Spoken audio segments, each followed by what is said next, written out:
gonna take the day off, but I just get so bored. I don't have any hobbies. When I don't work, I just sit around. So I'm getting a late start. It's about 10:30 or so over here on the job site. So I just drove my truck down in here. I'm gonna do some cutting. Probably end up working tomorrow too, but yeah, I do. I get bored easy, so I got to constantly be doing something. I have no hobbies outside of logging. My life doesn't consist of a whole lot outside of cutting timber. I don't like to fish. I'm not much of a hunter. I don't race cars. I don't go out on the lake. I don't boat. I don't float. I don't hike. I don't do any of that stuff. I just work. It's what I enjoy. So anyway, a lot of people have been asking me about the 500. Here it is. I'm actually going to cut with it today. Truth be told, I kind of like my 661s better than the 500i. I'll be honest, I do. To me, it just seems like the 500i, like it just seems like it stalls out and bogs down easy. I mean, it's just kind of what it's like when I'm running it. It's light, it starts easy, but still, I like my 661s. I feel like the 661 here, just for what I do, I feel it's a little better cut and saw. I know everybody's kind of ranting and raving about these 500s, and I was excited when I got mine, and at first I thought, man, this is great, but the more I kind of ran it cutting and boring and doing what we do, I just was like, man, I don't know about this thing. I don't know that I'll buy another one. Really don't. Probably just stick with the 661s. You know, these 500i's are a little more expensive than the 661. I don't know. I know a lot of people like them, but I'm going to be that one guy. I'm going to be the black sheep that says that I'm not a big fan. Not a big fan of the 500. Like I said, I am going to cut with it today.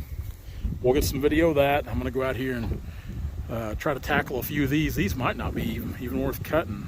I know a couple of them look bad from here.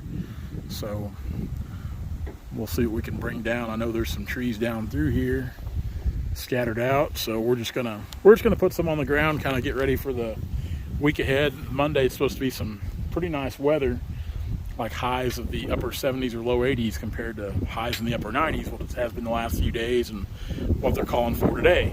We've got a good southern wind today, which will probably make things a little tricky. So we'll be prepared for that. But we'll go out here and put this 500 through its paces and see if it'll anger me and make me mad and praise my 661s a little more.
Days like today, for me, they're nice and relaxing, as kind of odd as that sounds.